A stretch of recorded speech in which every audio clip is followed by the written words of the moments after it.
आदर आदाब नमस्कार, स्वागत है आप सभी का एक बार फिर से विशेषो ब्लॉग से बहुत ही शानदार एजुकेशनल वीडियो में स्टडी ब्लॉग में आज हम एक बार फिर से आए हैं अपनी नई वीडियो के साथ। तो आज की जो हमारी वीडियो है वो है सेकंड चैप्टर पे इकोनॉमिक्स के सोशल साइंस क्लास 9th जो हमारा सेकंड चैप्टर है पीपल एज रिसोर्स। रिसोर्स नाम का चैप्टर हमने क्लास 8 में भी पढ़ा है, लेकिन वो ज्योग्राफी के अंदर था। लेकिन ये हमारी जो बुक है इकोनॉमिक्स, उसमें हमारा ये चैप्टर दिया गया है। तो आज इस वीडियो में हम आपको पूरे के पूरे इस पीपल एज रिसोर्स के बारे में ब्रीफिंग देंगे। चैप्टर के अंदर क्या कंटेंट्स हैं, क्या उसके अंदर बताया गया है, किस बारे में चैप्टर रिलेट करता है। तो शुरुआत करते हैं, आगे बढ़ते हैं। लेकिन उससे पहले अगर आप सभी चैनल पर नए हैं तो प्लीज़ कीजिए सब्सक्राइब, वीडियो कीजिए लाइक, शेयर कीजिए अपने दोस्तों के साथ। तो शुरुआत करते हैं, लेकिन उससे पहले आप लोग इंट्रो देखो, इंट्रो के बाद हम वीडियो शुरू करते हैं। ठीक है, तो चलो।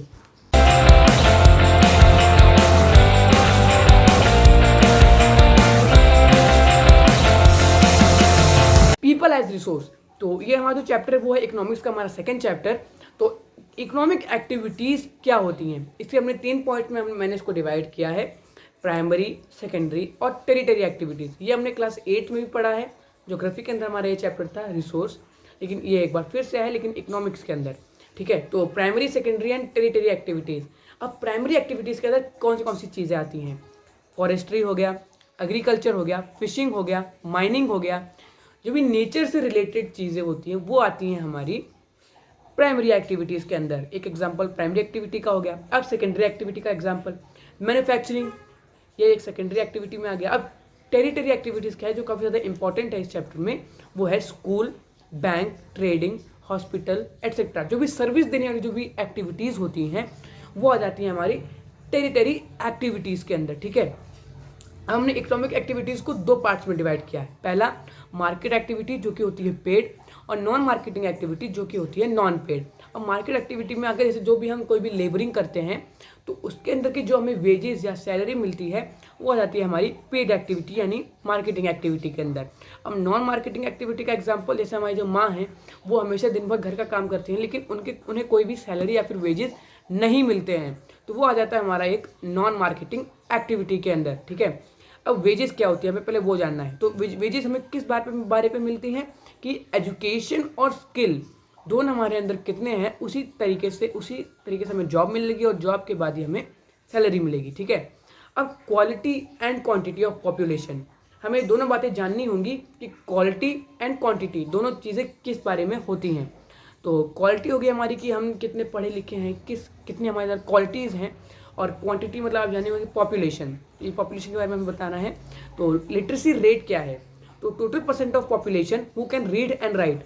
तो लिटरेसी रेट होता है जो परसेंटेज ऑफ पीपल दोनों जो पढ़ सकते हैं और लिख सकते हैं, both read and right with man and women both. ठीक है, तो जब 1950 और 1951 के बीच में एक बार सर्वे हुआ तो उसमें बताया गया कि 18% of people both man and women can read and right.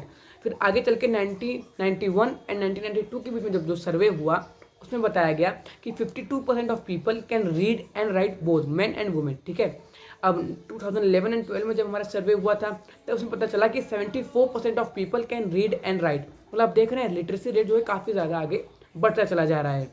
अब हम हेल्थ पे आते हैं। एक जब भी कोई बच्चे का जन्म होता है तब हम एक एक्सपेक्टेशन लगा के चलते हैं कि वो बच्चा कितने सालों तक जिएगा।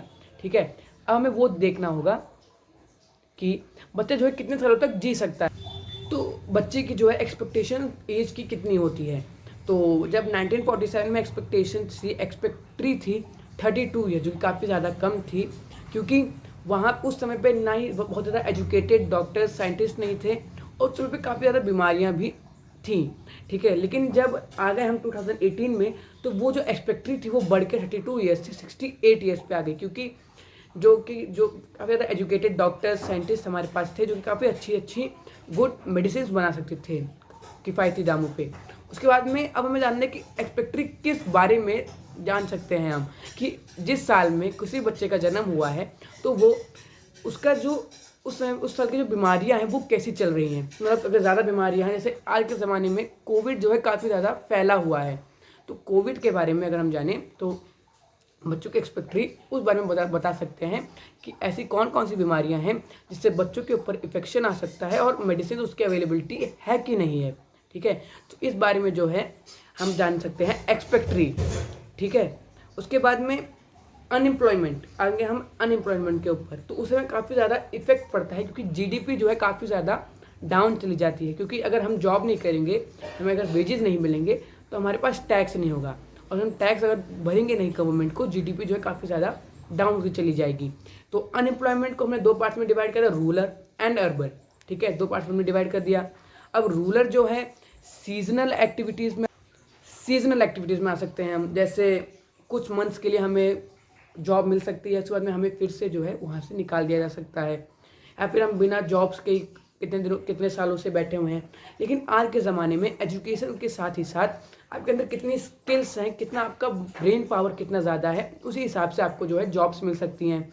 अब फिर हम आ जाएंगे अर्बन पे, तो अर्बन पे सिर्फ एजुकेशन के ऊपर ही जो है जॉब्स डिपेंड करती हैं। ठीक है, तो अब नेगेटिव इफेक्ट्स क्या पड़ सकते हैं अनएम्प्लॉयमेंट के। सबसे पहला पॉइंट मैंने आपको पहले ही बता दिया था, जीडीपी काफ़ी ज़्यादा डाउन चली जाएगी। उसके बाद में वेस्टेज होगा, मैन पावर, रिसोर्स, उसके बाद में एबिलिटी का, लेबर्स का काफ़ी ज़्यादा जो है वेस्टेज हो जाएगा। फिर quality of life will decrease, क्योंकि अब क्वालिटी क्या हो गई, जैसे हम कोई भी अगर अच्छा गुड्स या फिर अच्छा सामान खरीदते हैं तो हमें उसका ज़्यादा से ज़्यादा टैक्स देना होता है, जीएसटी जिसे हम कह सकते हैं, गुड सर्विस टैक्स। तो वो अगर हम ज़्यादा से ज़्यादा देंगे तो जो है गवर्नमेंट के पास ज़्यादा से ज़्यादा अमाउंट आएगा, तो जो है क्वालिटी ऑफ लाइफ डिक्रीज हो जाएगी, क्योंकि आपके पास तो वेजेस है ही नहीं, पैसे है ही नहीं आपको, अगर आपको क्वालिटी ऑफ लाइफ जीनी है। उसके बाद में जो ग्रोथ होगी इकोनॉमी की, वो काफ़ी ज़्यादा कम हो जाएगी, इम्पैक्ट हो जाएगी, मतलब बहुत ज़्यादा कम लेवल पे होगी। उसके बाद में आपके पास फीलिंग जो होगी हेल्पलेस हो जाएगी, क्योंकि यूथ जो है डिसअपेयर हो जाएगा, यूथ जो है आगे बढ़ ही नहीं पाएगा। तो हमारा जो ये चैप्टर है पीपल एज रिसोर्स जो है यहीं पे ख़त्म होता है। तो मिलते हैं हमारे अगली वीडियो में, तब तक के लिए बाय बाय, नमस्कार, जय हिंद। और हाँ, चैनल को सब्सक्राइब कीजिए, वीडियो को लाइक कीजिए, शेयर कीजिए अपने दोस्तों के साथ। तो मिलते हैं हमारे अगली वीडियो में, तब तक के लिए बाय।